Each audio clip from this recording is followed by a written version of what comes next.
नमस्कार बंधुरा যারা ইন্দুবালা ভাতের হোটেল দেখেছেন তাদের কাছে কচুবাটা নামটা খুবই পরিচিত, কিন্তু এটা গ্রাম বাংলার খুবই পুরনো একটা রান্না যা ইন্দুবালাতে খুবই পপুলার হয়েছিল। আর সাথে শুভশ্রীর অ্যাক্টিংও ছিল খুবই সুন্দর। আর আজকে আমি এই কচুবাটার রেসিপিটাই আপনাদের সঙ্গে শেয়ার করব এই কচুবাটা কিভাবে বানালে কারোর কখনোই গলা চুলকাবে না। চলুন তাহলে দেরি না করে শুরু করা যাক। কচু বাটা বানাবার জন্য এখানে আমি 200 গ্রাম মতো মানকচু নিয়ে নিয়েছি। এখন কচুটার খোসা ভালো করে ছাড়িয়ে ছোট ছোট টুকরো করে কেটে নেব।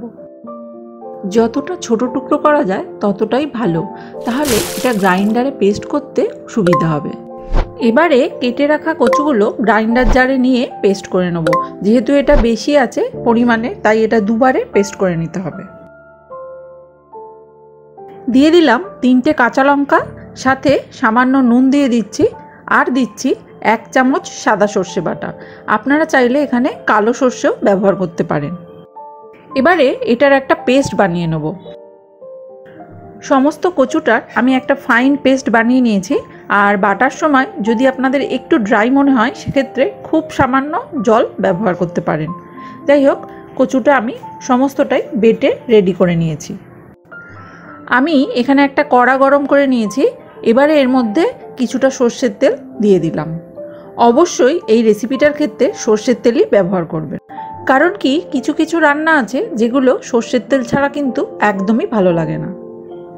তেলটা গরম হয়ে গেছে। এবারে এর মধ্যে দিয়ে দিচ্ছি 1/2 টিস্পুনের একটু বেশি কালো জিরে। এবার কয়েক সেকেন্ড তেলের মধ্যে কালো জিরেটা একটু নাড়াচাড়া করে নেব। এখন এই তেলের মধ্যে দিয়ে দিলাম 3 টেবিল স্পুন মতো নারকেল কোড়া। নারকেল কোড়াটাকে তেলের মধ্যে বেশ কিছুক্ষণ একটু নাড়াচাড়া করে নিতে হবে। অনেকেই আছেন যারা হয়তো কচু বাটা খেতে ভালোবাসেন, কিন্তু গলা চুলকাবার ভয়ে সেটা খেতে ভয় পান। কিন্তু ভয় পাওয়ার কোনো কারণ নেই, আমি শেষে এর টিপস বলে দেবো। নারকেলটা তেলের মধ্যে আমি বেশ কিছুক্ষণ নাড়াচাড়া করে নিলাম। এবার দিয়ে দিচ্ছি কচু বাটা। কচু বাটাটা দিয়ে ভালো করে নারকেলের সঙ্গে আমি এটাকে মিক্স করে নেব।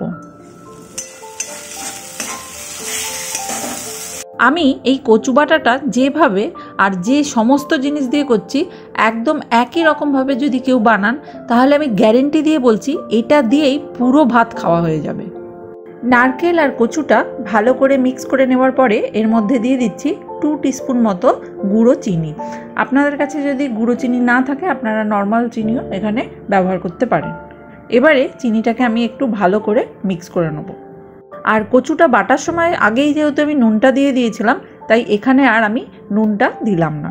চিনিটা আমি খুব ভালো করে মিক্স করে নিয়েছি। আর এটাকে বেশি নাড়াচাড়া করার কোনো প্রয়োজন নেই। এখন গ্যাসের ফ্লেমটা আমি অফ করে দিলাম। এবারে আমি একটা বিশেষ জিনিস মেশাবো, সেটা হলো লেবুর রস।